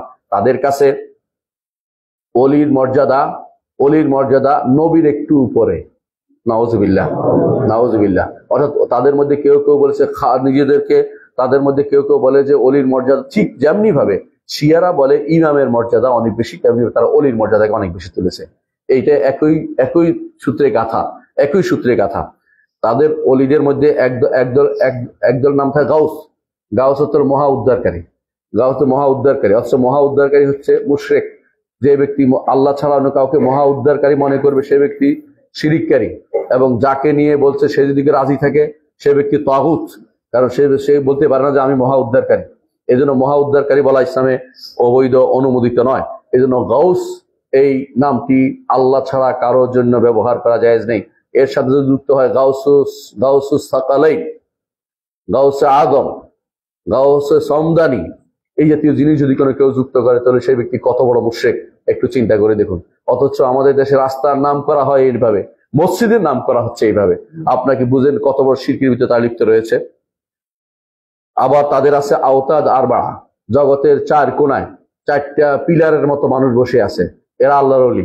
4 কোনায় কোন কোনায় আল্লাহ জানে, তারা বলতে পারে শুধুমাত্র। এদের নাম দিচ্ছে ওয়াতাদ, আওতাদ আল আরবা। আর তাদের 7 জন কুতুব আছে, অর্থাৎ 7টা প্রদেশ তারা পাইছে তখনকার সময়। এই জন্য বলছে সব প্রদেশে একজন করে, প্রদেশ মানে ইকলিম বলা হয়, যেমন আমরা মহাদেশ বলি, 7 মহাদেশ। এই জন্য তারা 7 মহাদেশে 7 জন কুতুব আছে। তারা যদি জানতো যে আরেকটা মহাদেশ বের হয়ে যাবে কোনোদিন, তাহলে হয়তো বলতো যে 8টাও কুতুব লাগবে, তখন জানতে পারেনি, এই জন্য বলতে পারেনি। তাদের নিকট কুতুব হচ্ছে 7 জন। তাদের কথায় কথায় কুতুবের রব্বানি দেখবেন যে লেখছে, অথবা আক্তাব, তাদের গল্পের মধ্যে সেটা থাকে। দুর্ভাগ্যবশত দেওবন্দি বলেন আর বেরলভী বলেন, সবার কাছে কুতুব আছে, সবার কাছে কুতুবের গল্প শেষ নাই। প্রত্যেকেই দেখবেন যে এই জাতীয় কুতুবের আলোচনা করেই যাচ্ছে। কুতুবে অমুক হয়েছে, অমুকের খলিফা অমুক, এই জাতীয় জিনিসগুলি সবই হচ্ছে বিভ্রান্তি। কেউ কারো খলিফা, কেউ না। খলিফা কাপড় সিলায়, খলিফা কোনোদিন এই দিনের কাজ করে না। খলিফা হচ্ছে যারা, খলিফার মূল বইয়া হচ্ছে যারা একজন চলে যাবে আরেকজন তার জায়গা দখল করবে। যেমন বাবা চলে গেছে, সন্তান তার জায়গা দখল করেছে, এটাই হচ্ছে খলিফা। যার অর্থ আল্লাহ তাআলা কোরআনে কারীম বলেছেন, ইন্নী জাইলুন ফিল আরদি খলিফা, জমিনের বুকে এমন একটি প্রজন্ম দেবে, এক গোষ্ঠী চলে যাবে আরেক গোষ্ঠী তার জায়গা দখল করবে। এটাই হচ্ছে খলিফার অর্থ। এই খলিফার অর্থ এক একজন এক এক দিয়ে নিয়ে গেছে। সুফিরা বানিয়েছে যে অমুকের পক্ষ থেকে অমুক খলিফা বানাবে, আর রাজনীতিবিদরা বানিয়েছে যে রাষ্ট্রযন্ত্রকে খেলাফত দিয়ে তৈরি করতে হবে। আয়াতের অর্থ এই কোনোটাই এই আয়াতের অর্থ নয়। এই আয়াতের অর্থ বোঝার জন্য একেবারে সহজ জিনিস হচ্ছে, এমন একটা গোষ্ঠী যাবে যারা চলে যাবে, খলিফা অর্থ যারা চলে যাবে আরেকটা গোষ্ঠী তার প্রতিনিধিত্ব করবে, একদল যাবে একদল আসবে। কিন্তু এদের নিকট সেটা নয়। এদের নিকট হচ্ছে আকতাব, 7, তো সবসময় 7 জন করে থাকবে, একজন মরে গেলে আরেকজন উঠবে, মানে প্রত্যেক জায়গাতে। এমনকি শহরে শহরে তাদের কাছে কুতুব, শহর কুতুব আছে আলাদা, মানে প্রতি শহরে একজন করে কুতুব থাকে এদের নিকট। নাউজুবিল্লাহ। এদের নিকট প্রত্যেকে এটা বিশ্বাস করে, সুফিবাদ মানে এটা বিশ্বাস করে, প্রত্যেক সুফিরে বিশ্বাস করে। এর মনে রাখবেন সুফিবাদে এটা বিশ্বাস নাই, এটা সুফি না। অত বুঝতে সে সুফিবাদী আসলে জানে না। সুফিবাদ মানে এটা বিশ্বাস করে। সুফিবাদের মধ্যে তাদের আরেক বিশ্বাস হচ্ছে যে নুজাবা আছে, 7 জন নাজিব আছে। নাজিব কারা, কাজ কি? যে যদি কোনো তাদের মুফতিরা কোনো ভুল করে তারা শুদ্ধ করে দেয়, তারা আটকে গেলে তাদেরকে খোঁজ খবর রাখে, এই জাতীয় নুজাবা বলে এদেরকে। আবার আফরাদ আছে, একক ব্যক্তিরা ঘুরে বেড়ায়, যে কোনো সুফির কোনো সমস্যা হলে সুফির সহযোগিতার জন্য ঘুরে বেড়াচ্ছে, এই জন্য তারা অন্ধকারে ডাকে, অমুক আমাকে, অন্ধকারের লোক কারা আছে, আমাকে আমাকে এখানে কারা সাহায্য করে, এগুলি সহজ তারা ধারণা করে একটা রাজত্ব। তারা আল্লাহর রাজত্বকে ভাগ করে গাউস, ওয়াতাদ, আক্তাব, নুজাবা এদেরকে আফরাদকে দিয়ে দিয়েছে। অথচ প্রত্যেকটা শিরক। আল্লাহর রাষ্ট্র পরিচালনায়, আল্লাহর জগৎ পরিচালনায় আল্লাহর কোনো সাহায্যকারী লাগে না, আল্লাহর কোনো অংশীদার লাগে না। আল্লাহ কোরআনে কারিমে স্পষ্ট ঘোষণা করেছেন, এক দুই জায়গায় নয়, সেবারের জায়গাতে বলেছেন তার রাষ্ট্র পরিচালনায় কারো কোনো সাহায্যের প্রয়োজন হয় না। ওয়ালাম ইয়াকুল্লাহু ওয়ালিয়্যুম মিনাদ দুল্লি, তিনি বলেছেন যে তার কোনো এগুলির জন্য ওলিও লাগে না, যে ওলি দ্বারা তিনি এটা সারা উদ্ধার করবেন, এটা দ্বারা উদ্ধার করবেন, এমন কিছু তার প্রয়োজন হয় না। তাদের এক গোষ্ঠী বানিয়েছে খাতেমুল আউলিয়া বানাইছে। খাতেমুন নবিয়্যিন যেমন আমাদের আছে, খাতেমুন নবিয়্যিন কে মুহাম্মদুর রাসূলুল্লাহ সাল্লাল্লাহু আলাইহি ওয়াসাল্লাম, তারা ঠিক এর বিপরীতে আর করেছে খাতেমুল আউলিয়া। এবং তাদের মধ্যে কেউ কেউ বলছে খাতেমুল আউলিয়া এর মর্যাদা অনেক বেশি। নবীরা তো তাদের কাছে ওয়াহি আসে আল্লাহর পক্ষ থেকে জিবরিলের মাধ্যমে, আর খাতেমুল আউলিয়া সরাসরি আল্লাহর কোথায় রাখছে ওখান থেকে নিয়ে নেয়। নাউযুবিল্লাহ। অর্থাৎ তাদের জন্য মাধ্যম লাগে না, এই জন্য খাতেমুল আউলিয়ার মর্যাদা তাদের কাছে অনেক বেশি। এই খাতেমুল আউলিয়ার মধ্যে তারা প্রথমে দাবি করছে হাকিম আত-তিরমিজি, তারপরে সে চলে যাওয়ার পরে একজন আসছে, ইবনে আরবির কথা বলছিলাম, ইবনে আরবি সে মনে করলো যে আমি তো হেরে যাচ্ছি, তা বলে আমি খাতেমুল আউলিয়া, মানে পরে আরেকজন খাতেমুল আউলিয়া হয়ে গেছে। এরপরে মিরগেনি মিশর ইয়াতে আসছে, এই সুদানে, সে বলে যে আমি খাতেমুল আউলিয়া। এরপর আহমদ তিজানি ফেরকার লোকেরা, যেটা আফ্রিকাতে খুব প্রসিদ্ধ, ওরা বলে যে আমি খাতেমুল আউলিয়া। ঠিক অনুরূপ ভাবে আমাদের দেশে কাদেরি যারা আছে, কাদেরি তরিকার লোকেরা, তারা তো আব্দুল কাদের জিলানীকে খাতেমুল আউলিয়া বলে, আবার অন্যদেরকেও খাতেমুল আউলিয়া শেষে হয় না। খাতেমুল আউলিয়া অর্থ তো শেষ অলি হওয়ার কথা, কিন্তু অলিগিরিয়া শেষ হয় না। শেষ যদি হইয়া যায় তো ভালো থাকতাম আমরা, আলহামদুলিল্লাহ, কিন্তু শেষে হয় না, ওটা সবসময় চলমান প্রক্রিয়া। প্রত্যেকে দাবি করে তিনি খাতেমুল আউলিয়া। তাদের বিশ্বাসের একটা হচ্ছে কাশফ, তাদের কাছে তাদের 4 নম্বর যে বিশ্বাসের সমস্যা, তাদের হচ্ছে কাশফ করতে হলো তাদের কাছে সবকিছু খুলে যায়, পীরের কাছে আপনার অন্তরে সব তিনি দেখতে পায়, কাশফ হয়ে গেছে। এই জাতীয় বিশ্বাস করা সম্পূর্ণরূপে শিরিক ছাড়া কিছুই নয়। কারণ গায়েবের মালিক একমাত্র আমার রব্বুল আলামিন ছাড়া কেউ নয়। আল্লাহ তাআলা কাউকে এই দিনই দেননি। মুহাম্মদুর রাসূলুল্লাহ সাল্লাল্লাহু আলাইহি ওয়াসাল্লামকে ফেরেশতা পাঠিয়ে শুধুমাত্র জানানো হতো কি হয়েছে না হয়েছে, অত তারপর রসুল বলতে পারতেন। কখনো কখনো রাসূলুল্লাহ সাল্লাল্লাহু আলাইহি ওয়াসাল্লাম মাসের পর মাস তিনি কষ্টে ভুগেছেন, জানতে পারেননি। তার স্ত্রীর ব্যাপারে তিনি কত কষ্ট করেছেন। একবার ঘরে যান, একবার মিম্বরে উঠেন, একবার জিজ্ঞাসা করেন আলীকে, একবার জিজ্ঞাসা করেন বাড়িরাকে, বলো বাড়িরা, আমার আয়েশাকে তো ভালোই জানি, তুমি কি দেখেছো কোনো কিছু? বলে তা আমি তো কিছু দেখিনি, তিনি অলস মানুষ, হয়তো ঘুমিয়ে গেছে, কোথাও এরকম দেখছি ছাগলে এসে ওনার রুটি খেয়ে ফেলছে, এটুকু বেশি আমি কিছু জানি না। আলী রাদিয়াল্লাহু আনহু, তুমি কি দেখেছো? রাসূল এত পেরেশান হচ্ছেন কেন? ওরে বাদ দিলে আল্লাহ আরো আপনাকে স্ত্রী মিলাই দিবে। আর কেউজনের কাছে, তোমরা কি কেউ জানো আমার পরিবার সম্পর্কে? কেউ কোনো কথা বলতে। রাসূল এত পেরেশান কেন? যদি তিনি কাশফের কই গেল ওনার কাছ থেকে, ওনার কাশফ কই গেল, উনি জানতে পারেন নাই, উনি কষ্ট পাচ্ছেন। এমনকি শেষ পর্যন্ত আয়েশা রাদিয়াল্লাহু আনহাকে বাপের বাড়ি পাঠিয়ে দিয়েছেন এবং বলছেন, আয়েশা তুমি যদি কোনো কিছু অন্যায় হয়ে তাকে বলো আমার কাছে, আল্লাহর কাছে তওবা করো। আয়েশা আরো চিৎকার করে কেঁদে উঠেন, কারণ তিনি তো পবিত্র মানুষ ছিলেন। তাকে তো একটা মানুষকে, পবিত্র মানুষকে কোনো কথা বলা মানে কষ্ট দেয়া। তো তিনি বাপের বাড়ি চলে গেছেন, সেখানে থাকতেন। 1 মাস পরে আল্লাহ তাআলা আয়াত নাজিল করলেন, যে এই 15টা আয়াত নাজিল করে আয়েশা রাদিয়াল্লাহু আনহার পবিত্রতা ঘোষণা করলেন। এবং আল্লাহ তাআলা ইন্নাল্লাযীনা ইউহিব্বুনা আন তাশিয়াল ফাহিশাতু ফিল লাযিনা লাহুম আযাবুন আলীম, এগুলো ফাহিশা অস্ত্র দিয়ে প্রস্তুত হয়েছে, আল্লাহ তাআলা কঠিন শাস্তি দিবেন তাদেরকে। কিন্তু সমস্যা হচ্ছে রাসূল তো জানতে পারেন নাই, আল্লাহ না জানানো জানতে পারেন নাই। এই কাশফ তখন কই গেল? এই জন্য এই জাতীয় কথাগুলো যারা বলে কাশফ হয়ে গেছে, এগুলি মিথ্যা কথা বলে, এদেরকে শয়তান সাহায্য করে। শয়তান যা দেখেছে, জিনরা সাধারণত অনেক বছর বেঁচে থাকে, তারা অন্য ওখান থেকে তথ্য সংগ্রহ করে সেগুলি প্রচার করে, এরা বলে কাশফ হয়ে গেছে। কাশফে কিছু হয় নাই, কারণ তার শয়তানের সাথে একটা শয়তান আছে, এর সাথে শয়তান আছে, শয়তানে তারা কি করে যোগাযোগ করে, তারা তথ্য সরবরাহ করে, এরপরে এটাকে বলে কাশফ হয়েছে। এদের মধ্যে আজে বাজে কথা বাগাড়ম্বর করে এক একজন। যে ব্যক্তি, বায়েজিদের নাম শুনেছেন আপনারা, বায়েজ বোস্তামি বলতো সুবহানি সুবহানি মা আযম শানি, আমি কত পবিত্র, আমি কত পবিত্র, আমার শান কত বেশি। আউযু বিল্লাহ, ঈমানদার এটা বলতে পারে? এরা এর সাথে আরো গল্প জুড়ে দিয়েছে। গল্প জুড়ে দিয়েছে কি, একদিন তিনি এরকম বলছেন, পরে তিনি সুস্থ অবস্থায় আসার পর তাদের নাম দিয়েছে ওয়াজ দ্য শুকর, মানে তিনি মাদক আসক্ত ছিলেন। শুকর মানে মাদক আসক্ত হওয়া। এরা বলে যে প্রেমের মত্ত ছিলেন, নাউজুবিল্লাহ। এই জাতীয় শব্দ আল্লাহর জন্য ব্যবহার করে, রাসূল ব্যবহার করা জায়েজ নাই। এগুলি মানে যত ব্যবহার শব্দ দেখবেন তত দেখবেন গুনার কথা বলছে। তো বলতেছে কি, যখন এরকম হবে তো আমাকে তরবারে দিয়ে কেটে ফেলিও। এরপরে নাকি তরবারে তাকে এরকম বলছে, কেটে ফেলতে গিয়ে কাটা যায় নাই। বলে আপনি তো কাটা যান নাই, বলে যেহেতু আমি ছিলাম না। মানে আবার এবার বুজুর্গি বের করতেছে, শিরিক করতে করতে আবার নতুন বুজুর্গি কাহিনী তৈরি করে নিয়ে আসে। এরা হচ্ছে এই শিরকে, এই সুফিবাদের শিরকে আপনি বুঝতে পারেন। এদের মধ্যে কেউ কেউ দাবি করছে আল্লাহর আরশের কাছে আমি আমার খিমা রাখছি, নাউজুবিল্লাহ।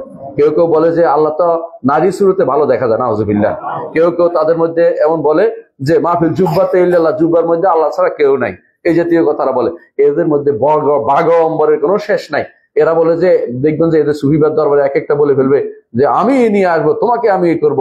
এদের মধ্যে কেউ কেউ বানিয়েছে আব্দুল কাদের জিলানী এসে নাকি বলছেন নাউজুবিল্লাহ, তিনি ভালো মানুষ কিন্তু বলেন নাই, তিনি নাকি বলছে মুরিদিলা তাহজান, আমার মুরিদ পেরেশান হইও না, জগতের কত কত কত মাছ আছে সব আমি জানি, জগতে কত বালু আছে সব আমি জানি। মিথ্যা কথা, জানে না, জানে একমাত্র আল্লাহ ছাড়া কেউ জানে না।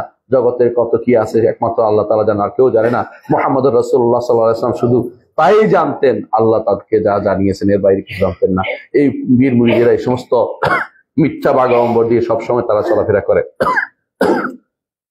হাসরের মাঠে পীর মুরিদেরা মনে করে তারা তার মুরিদেরা বাঁচাইতে পারে, পীরেরা মনে করে মুরিদদের বাঁচাইতে পারবে। এমনকি কেউ কেউ তাদের কবরে গিয়ে মনে করে যে কবরে তাদেরকে বাঁচাবে, কেউ কবরে তাদেরকে বাঁচাবে।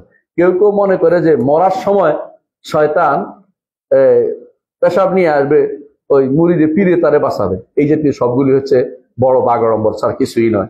কবরে তাদের কোনো খবর থাকবে না। কবরে কি হবে, প্রশ্নের উত্তর প্রত্যেকে আলাদা দিতে হবে, কেউ কারো প্রশ্ন উত্তর দিয়ে যাবে না। আপনি আশ্চর্য হবেন, অমুক বিন তমুকের নাটক করে বেড়ায়, সে নাকি আল্লামা হয়েছে। সে বলতেছে যে একবার খুঁজে পাওয়া যাচ্ছে না মনকার নাকি আল্লাহ নাকি এ হয়েছে সে হয়েছে, নাউজুবিল্লাহ।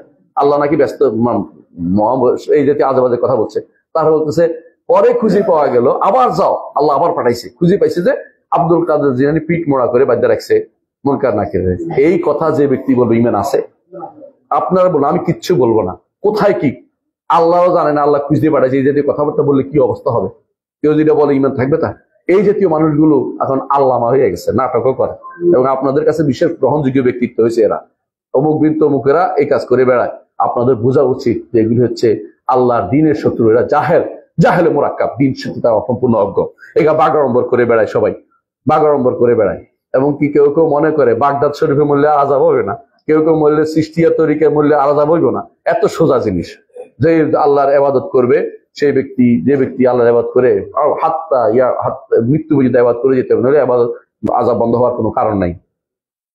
তাদের কাছে কেউ কেউ, আমি শেষ করবো ইনশাআল্লাহ, তাদের কাছে কেউ কেউ মনে করে যে তাকলিফ, অর্থাৎ ইবাদত একটা পর্যায়ে পর্যন্ত করে যখন সে বুঝতে পারে না, মানে সে কি বুঝতে পারে না, নিজেকে চিনতে পেরেছে, সেই ব্যক্তি আর ইবাদত লাগবে না, কারণ সে তো আল্লাহকে চিনছে, নিজেকে চিনছে, অর্থাৎ একই হয়ে গেছে এখন। হ্যাঁ, নাহনু কেলা না হালাল না রুহা না বাদানা, তার কবিতা বানাইছে, আমরা দুজনে এক রুহেতে আবিষ্কার, এক রুহ এবং এক বদনে ঢুকে গেছি, এখন আর আমাদের কার ইবাদত করবো? এবং তারা বলছে ওমান আহ, আমি কার ইবাদত করবো? আমি তো সেই বিপদে পড়ছে। মানে তুই তো এখন পর্যন্ত তোর ইমান ঠিক হয় নাই, ওইটা দেখছস, এইটার জন্য তুই তো এখনো ওয়াহদাতুল উজুদ বিশ্বাসে হাকি করতে পৌঁছতে পারিস নাই। মানে তুই আর ওই একই দেখবি। হ্যাঁ, পাক ভারতীয় এক বড় লেখক আছে, যার নাম বলতে চাচ্ছি না, থানাবনের লেখক, থানবী তাকে বলা হয়, একজন ব্যক্তি আর কি, নাম বলতে চাচ্ছি না। তিনি লিখছেন, জিজ্ঞাসা করছে যে তাহলে মিষ্টি আর পায়খানা একজন রাখা আছে, তো কিভাবে এখন এক যদি ওয়াহদাতুল উজুদ হয় তাহলে কিভাবে খাবে দুটাকে? তো একজন এসে বলতেছে তাহলে এটা করবে কি, প্রথমে সে মানুষ হয়ে মিষ্টিটা খাবে, তারপর কুকুর হইয়া ময়লাটা খাবে। তো তখন তিনি বলতেছেন, হুজুর বলতেছেন যে হুজুরের কথা বলতে, হুজুর বলতেছেন না, এটা ভুল বলছে, দুটো একই জিনিস, দুইটাকে আবার দুই রকম হইতে হবে কেন? সে এখন পর্যন্ত হাকিকতে পৌঁছতে পারে নাই বলে দুই রকম উত্তর দিচ্ছে। হাকিকতে পৌঁছতে তার কাছে এটা ওইটা সমান হয়ে যাবে না, আউযুবিল্লাহ। এই হচ্ছে এই তো সুবিবাদের সচরম জায়গা, যেখানে গেলে পথভ্রষ্ট ছাড়া কিছুই নাই। এদের নিকট এই জায়গায় গেলে আর কোনো তাকলিফ নাই। এই জন্য কাপড় চোপড় খুলে ল্যাংটা হাঁটে, রাস্তা হাঁটে, হয়তো উনি পৌঁছে গেছে। এইগুলো সুফিবাদের এই তরিকায় পৌঁছে গেলে আর কিছু নেই। তাদের সুফি জিকিরের কথা আপনাদেরকে বলেছি, তাদের নাচ দেখছেন আপনারা, এখন ইন্টারনেটে দেখবেন যারা কিভাবে নাচে, মেয়েদের মতো নাচতেছে পুরুষ মানুষ, লজ্জা শরম কিছু নেই। দেখবেন যে নাচতেছে, কেউ হই হুল্লোড় পড়তেছে, কেউ লাফাইতেছে, কেউ মাথা করতেছে। এগুলি কোন ইসলাম? এগুলো তো ইসলামকে অপমাননা করতেছে। এরা নিজেরা গুনার কাজ করতেছে, কুফুরি করতেছে, অনেক সময় শিরকি করতেছে, অনেক সময় বেদাত করতেছে, অনেক সময় ঘুরতেছে, এই অপকর্ম করে বেড়াচ্ছে। আর নাম দিচ্ছে যে সুফি, তুর্কি নাচ বলে, সুফিতে তুর্কি সুফিদের নাচ, এটা নাকি জগৎ বিখ্যাত। এটা তো ইউরোপিয়ানরা খুব খুশি হয়ে দেখায়, এরকম কিছু করলে তাদেরকে দাওয়াতও দেয় যে আমাদের এখানে এগুলো করে দেখান, কারণ তারা এগুলোতে খুশি হয়। ইসলামকে এইরকম করতে পারলে, বানাই ফেলতে পারলে, ইসলামকে বানাবে একটা পাগল ছাগল হিসাবে, সিম্বল বানাতে তারা খুব পছন্দ করে। এদের মধ্যে আরেকটি জিনিস হচ্ছে কারামাত। এই কারামাতের কথা আর বলেন না, যদি বলতে যাই তো আশ্চর্য 2 দিন লাগবে আপনাদের, শুধু এক সংক্ষেপে বলতেছি। তাদের কারামতের প্রতি উল্লেখ আছে, অমুকে নামাজ পড়তো না, মিন কারামাতি আন্নাহু লা ইউসাল্লি। অমুক কারামত হচ্ছে নামাজ পড়তেন না। অমুকের কারামত হচ্ছে এটা যে তিনি চুরি করতেন। অমুকের কারামত হচ্ছে এটা তিনি মিম্বরে উপরে উঠে বড় বড় বড় শব্দ ছাড়তেন, বুঝছেন তো, পিছন দিক থেকে। এরপরে আর বলতেন যে কেমন হইলো, নাউজুবিল্লাহ। এগুলি বলে কারামত। যদি বিশ্বাস না আপনি পড়ে দেখেন, আমি একটা বানাই বলছি, এটা না কোথেকে জানবো, এগুলি বন্ধু পড়ে করতেছি। জানো কারামাতিল আউলিয়া লিন্নাভানি, এর পড়লে আপনি আশ্চর্য হবেন যে কারামতিল আউলিয়া, ওলিয়া আল্লাহদের কারামত জমা করছে এর ভিতরে। যদি এগুলি যদি কারামত হয়, তো কারামত কিছু কোনো কিছু নাই। কারামত ইসলামী 2 কারণে হয়, মনে রাখবেন। একজন হচ্ছে আল্লাহর পথের যে দাঁড়ি, তাকে সাহায্য করার জন্য হয় কাফেরদের বিরুদ্ধে, এবং পাশে আল্লাহ তাকে সাহায্য করার জন্য, তাকে সাহায্য করার। দ্বিতীয় হচ্ছে তার ইমানকে মজবুত, দাড়ির ইমানকে মজবুত করার জন্য। কারামত যখন তখন দেখানোর জন্য হয় না। কারামত হয় শুধুমাত্র 2 টাকার সম্মানিত কোনো একটা বিপদে পড়েছে, সেখানে দাড়ি, আল্লাহর পথের দাড়ি তাকে সাহায্য করার জন্য হয়, অথবা তাকে ইমানকে মজবুত করার জন্য হয়, যে দাড়ি আল্লাহর পথে সে কোনো একটা বিপদ, তার ইমানের ব্যাপারে সন্দেহ আসতে না আসতে পারে, সেই জন্য হয়।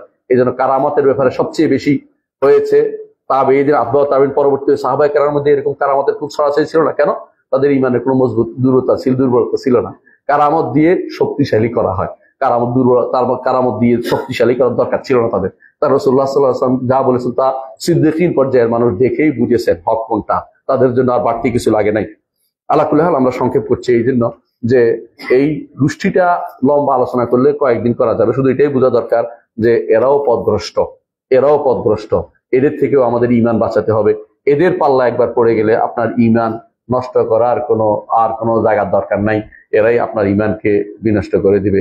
আকুলু কাউলি হাযা ওয়া আস্তাগফিরুল্লাহ লি ওয়া লাকুম ওয়া লিসাইরিল মুসলিমিন ফাস্তাগফিরুহু ইন্নাহু হুয়াল গাফুরুর রাহিম।